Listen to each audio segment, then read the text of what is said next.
Sindh online school class 7 मज़मून रियाज़ी unit 9 सबक 11 जाइज़े वारी मश्क 9 रिव्यू एक्सरसाइज 9 ॾोटुनि ऐं ॾोहिटियुनि खे सिंध ऑनलाइन स्कूल में भलीकार। मां आहियां नाना आबिद। ॿारो हिन सबक में असां यूनिट 9 जी रिव्यू एक्सरसाइज कंदासीं। हीअ असांजे हिन यूनिट जी या हिन चैप्टर जी आख़िरी एक्सरसाइज आहे जेका असांखे ॿुधाईंदी त असां हिन बाब मां या हिन यूनिट मां छा छा यादि रखियो आहे ऐं असां केतिरे क़दुरु उन्हनि कंसेप्ट्स खे इस्तेमालु करे सघूं था। Question number 1. Write linear equation of the following. Sum of two consecutive even numbers is 42. इनखे करण लाइ असां ॾिसंदासीं त कंसिक्यूटिव इवन नंबर्स चवंदा आहिनि। इवन नंबर असांखे ख़बर आहे त उहे सेट हूंदा आहिनि 2n वारो ऐं हर ॿिनि लाॻीतनि ॿधी नंबरनि जे विच में जेको फ़र्क़ु हूंदो आहे उहो ॿिनि जो हूंदो आहे। सो अहिड़ी तरह जेकॾहिं अॻियो सुवालु ॾिसूं त सम ऑफ 3 कंसिक्यूटिव ऑड नंबर्स, उन में असांखे ख़बर आहे त उहे 2n+1 वारे हिसाब सां हूंदा आहिनि ऑड नंबर्स ऐं उन्हनि में बि हिक ॿिए में फ़र्क़ु ॿिनि जो हूंदो आहे। सो हिन खे ॾिसजे या हिन खे ॾिसजे, इन में जेके नंबर्स ठहंदा उन्हनि में ॿिनि जो फ़र्क़ु हूंदो। उहे शुरू थींदा n+2 n+4 n+6 ऐं सो आहे। सो जेकॾहिं असां ॿधी अंग शुरू कंदासीं त सम्झो 0 2 4 6 थींदा ऐं 21 हंधि 1 3 5 7 ईअं थींदा। सो फ़र्क़ु ॿिन्ही में ॿिनि जो हूंदो आहे। सो 3 कंसिक्यूटिव या 2 कंसिक्यूटिव हुजनि त हिकिड़ो थींदो x, ॿियो थींदो x+2 ऐं जेकॾहिं 3 हूंदा त हिकिड़ो थींदो x, ॿियो थींदो x+2, टियों थींदो x+4। सो अहिड़ी तरह असां हिनखे सॉल्व करे सघूं था। अॻियों सुवालु आहे sum of 4 consecutive natural numbers. Natural numbers जो पाण में तफ़ावत हिकु हिकु जो हूंदो आहे। जीअं 1 2 3 4 5 6 उनमें हिकु हिकु जो तफ़ावत हूंदो आहे। सो उन्हनि खे जेकॾहिं असां 4 अदद वठंदासीं लाॻीता त हिकिड़ो हूंदो x, ॿियो हूंदो x+1, पोइ x+2, पोइ x+3। सो अहिड़ी तरह सां हिन तरीक़े सां बि उनखे इस्तेमालु करे सघूं था। एन जे जॻह ते असां x रखूं त असांखे 4 लाॻीता नंबर मिली वेंदा। उन्हनि सभिनी खे जोड़ करे ॿिए पासे 46 थींदो, असांजो राइट साइड ते 46 थींदो। हिनखे असां सॉल्व करे वठंदासीं। अॻियों सुवालु आहे write 3 different linear equations with different variables in different forms. So असां मुख़्तलिफ़ फॉर्म्स में ॾिसी चुका आहियूं इक्वेशन। सो हुनखे बि असां लिखी सघूं था। 3 वेरिएबल असां x y z इस्तेमालु करे सघूं था। जेके मुख़्तलिफ़ वेरिएबल्स हूंदा उन्हनि खे इस्तेमालु करे असां सिंपल इक्वेशन लिखी सघूं था। ax+b=c वारी स्टाइल जी, या ब्रैकेट वारी लिखी सघूं था, या फ्रैक्शन वारी लिखी सघूं था। सो असां 3 मुख़्तलिफ़ क़िस्म जूं इक्वेशन्स अची वेंदियूं। अॻियों सुवालु आहे what is meant by the solution of an equation, give 2 examples. असांखे ख़बर आहे त सॉल्यूशन जो मतिलबु आहे त उहा वैल्यू जंहिं ते असांजो बयानु सचो साबित थिए, याने value that makes statement true, उनखे असां सॉल्यूशन या रूट चवंदा आहियूं। Fill in the blanks. The variable which contains a single variable with the degree 1 is called linear equation in one variable. ज़ारा हिकिड़ो वेरिएबल आहे त 1 वेरिएबल थींदो।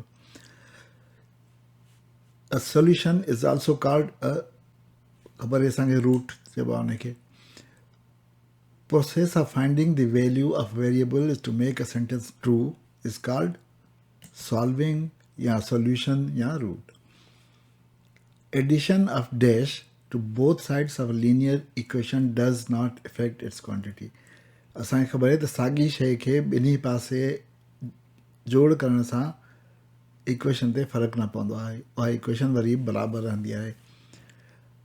उहा साॻी शइ उहा का वैल्यू बि थी सघे थी, को अदद बि सघे थो, या को टर्म बि थी सघे थो। सो हुनखे असां चई सघूं था त सेम वैल्यू जेकॾहिं एड कबी, भली चाहे उहो नंबर हुजे या एक्सप्रेशन हुजे। अॻिलो सुवालु आहे tick the correct answers. A linear equation consists of polynomial of degree 1, 2, 3 or 4. Linear जो मतिलबु आहे त जंहिंमें हिकिड़ी डिग्री हुजे पॉलिनोमियल जी, असांखे ख़बर आहे। सो असां ए खे टिक कंदासीं। उन खां पोइ इक्वेशन सॉल्व करणी आहे। 1 whole 1/2x is equal to 1, then x is equal to, असां ॾिसंदासीं त हिते गॾियल पूरो आहे, उहो बराबरि आहे 3/2 जे, उनखे ॿिए पासे कंदासीं त 2/3 थींदो, उहो हिक सां ज़रब थींदो त असांजो जवाबु थींदो 2/3 ऐं असांजो डी जवाबु थींदो। अॻियां आहे the equation 2x + 1 = 6 is a linear equation with degree. हाणे एक्स जी डिग्री छा आहे, हिकु आहे, सो असां लिखंदासीं त ए हिकु डिग्री आहे. The solution of 1 + 6x = 7. छा आहे उहो, हिकु हेॾे वेंदो त 7 - 1 6 थींदो, वरी 6 हुन सां डिवाइड थींदो त हिकु थींदो, यानी उहो असांजो थींदो B1. अचो त असां अॻियां हलूं. हाणे 6 नंबर सुवाल में असांखे सॉल्व करणा आहिनि इहे इक्वेशन्स. सो जेकॾहिं असां ॾिसूं पहिरियों सुवाल, त हिन में असांखे पहिरीं हिन 4 खे हिन पासे खणी वञिणो पवंदो ऐं उनखे सॉल्व करे सिंप्लीफाई करे उन खां पोइ असांखे हिन ॿिनि खे हिन पासे खणी वञिणो पवंदो ऐं अहिड़ी तरह सां सॉल्व करे सघूं था. ॿी इक्वेशन में असां छा कंदासीं, पहिरीं असां 4 खणी वेंदासीं, छो त 4 जेको आहे उहो फ्री आहे ऐं 7 फ्री कोन्हे. जेकर पहिरीं 4 खणी ईंदासीं उहो ज़रब थी वेंदो, उन खां पोइ असां जेको आहे उन्हनि खे 7 खे खणी ईंदासीं जेको एड थींदो. हिन में असांखे ख़बर न आहे छा आहे, छो त इक्वेशन जी ॿी साइड नल ई कोन्हे असां वटि. उन खां पोइ अॻियां जेके 3 सुवाल आहिनि, 1 2 3, हिन में असां ॾिसी सघूं था त असांजे ॿिन्ही पासे अणपूर आहिनि. सो जॾहिं ॿिन्ही पासे अणपूर हुजनि त असां क्रॉस मल्टीप्लिकेशन वारो तरीक़ो इस्तेमालु कंदा आहियूं ऐं उन सां असां हिनखे सॉल्व करे सघूं था.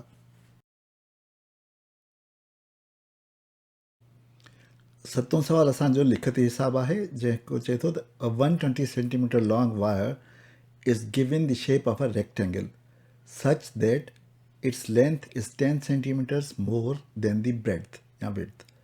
Find the length and breadth of the rectangle. हाणे 120 सेंटीमीटर तार खणी उनखे मोड़े उन मां हिकिड़ो चौकुंडो ठाहियोसीं मुस्ततील शेप वारो. अहिड़ी तरह ठाहियोसीं जो उनजी ड्रेग वेकर खां 10 सेंटीमीटर वॾी हुजे. ॿुधायो त उन मां जेको चौकुंडो ठहंदो उनजी लेंथ ऐं ब्रेड्थ केतिरी हूंदी. असांखे ॿिन्ही मां का बि ख़बर कोन्हे, सिर्फ़ु हुनजो पाण में रिलेशनशिप आहे. ॿियो असांखे छा ख़बर आहे, ॿियो असांखे ख़बर आहे त इहो हिकिड़ो रेक्टेंगल आहे जंहिंजी लेंथ टोटल तार जी 120 सेंटीमीटर आहे, जंहिंमां उहो ठहिणो आहे ऐं उहो हिकिड़ो रेक्टेंगल आहे, इहो असांखे ख़बर आहे. हाणे जेकॾहिं असांखे तसवुरु कयूं उन रेक्टेंगल खे, त अचो उन रेक्टेंगल खे ठाहियूं असां, जेको 120 सेंटीमीटर जी तार मां ठहंदो. उनजी लेंथ जेका आहे इहा बि ख़बर आहे त विड्थ खां 10 सेंटीमीटर वॾी आहे. हीअ असांखे शयूं ख़बर आहिनि. जेकॾहिं ॾिठो वञे त हिन जो जेको पेरीमीटर थींदो इन रेक्टेंगल जो जेको उहो हूंदो, उनजो पेरीमीटर हूंदो 2L + W. असांखे ख़बर आहे त perimeter twice length plus breadth या लेंथ प्लस विड्थ हूंदो आहे. सो जेकॾहिं असां इन खे हाणे ॾिसूं त उनजी लेंथ जेका टोटल असांजी तार हूंदी उहा न पेरीमीटर जे बराबरि हुअणु खपे, छो त हिन सॼी तार मां उहो सॼो पेरीमीटर ठहंदो. अचो त असां तस्वीर ठाहे उनखे वधीक पको करे ॾिसूं, जीअं ख़्याल में अचे ॻाल्हि. असां चौकुंडो ठाहींदासीं मुस्ततील, उन में हिन जी विड्थ आहे W ऐं लेंथ आहे L. So W and L. हाणे असांखे ख़बर पई त जेकॾहिं जो पेरीमीटर हूंदो उहो टोटल लेंथ जे बराबरि हूंदो. जेका सॼी इहा तार हूंदी उहा हिन पेरीमीटर जे बराबरि हूंदी. असांखे P = L ख़बर पइजी वई. हाणे असांखे ख़बर कोन्हे त विड्थ छा आहे ऐं लेंथ छा आहे. सम्झोसीं असां उनजे करे एक्स लिखंदासीं विड्थ खे ऐं लेंथ खे लिखंदासीं 10 + x. सो इहे असां लिखियूं x ऐं 10 + x. त हिते बि असां विड्थ जाते असां छा लिखंदासीं x ऐं हिते बि विड्थ जी जाते असां लिखंदासीं x ऐं लेंथ जाते लिखंदासीं 10 + x. ठीकु आहे. सो अहिड़ी तरह असांखे जेको फार्मूला मिलंदो 2 10 + x इहा असांजी लेंथ आहे प्लस x इहा असांजी विड्थ आहे ऐं उहो छाजे बराबरि हुअणु खपे, हीअ असांजो P आहे, हीअ असांजी L आहे हिन इक्वेशन जे थ्रू. त उहो 120 जेको आहे असांखे मिलंदो राइट हैंड साइड. हिन खे जॾहिं सॉल्व कंदासीं, पहिरीं अचो थोरो सादो कयूंसि. सादो करण लाइ असां ॾिसंदासीं त 20 + 4x = 120 ईंदो. 20 खे ॾे खणी ईंदासीं त माइनस थी वेंदो, बाक़ी बचंदो 100. 100 खे चइनि सां वञींदासीं, छो चइनि खे हिन पासे खणी ईंदासीं त 1/4 थींदो. त असांजो जेको आंसर ईंदो एक्स ईंदो 25 सेंटीमीटर. इहा असांजी विड्थ हूंदी, छो त एक्स विड्थ आहे, उन करे इहा असांजी विड्थ हूंदी. लेंथ केतिरी हूंदी, लेंथ हूंदी 10 + x. सो उहो असां लिखंदासीं 10 + x 25 आहे, उहा असांजी थींदी 35 सेंटीमीटर. हाणे जेकॾहिं असांखे वेरीफाई करिणो आहे त असां वटि हीअ थींदो 25, हीअ 35, हीअ 25 ऐं हीअ 35. 25 ऐं 25 थींदा 50, 35 ऐं 35 थींदा 70, 50 ऐं 70 थींदा 120. सो वाकई सॼी तार 120 आहे, उनजे करे असां हिसाब खे वेरीफाई करे छॾियो। इन ते असां पंहिंजे अॼोके सबक़ जी पुॼाणी था कयूं। तव्हां नाबेद खे इजाज़त ॾियो, वरी ॿिए सबक़ में मिलंदासीं। ख़ुदा हाफ़िज़।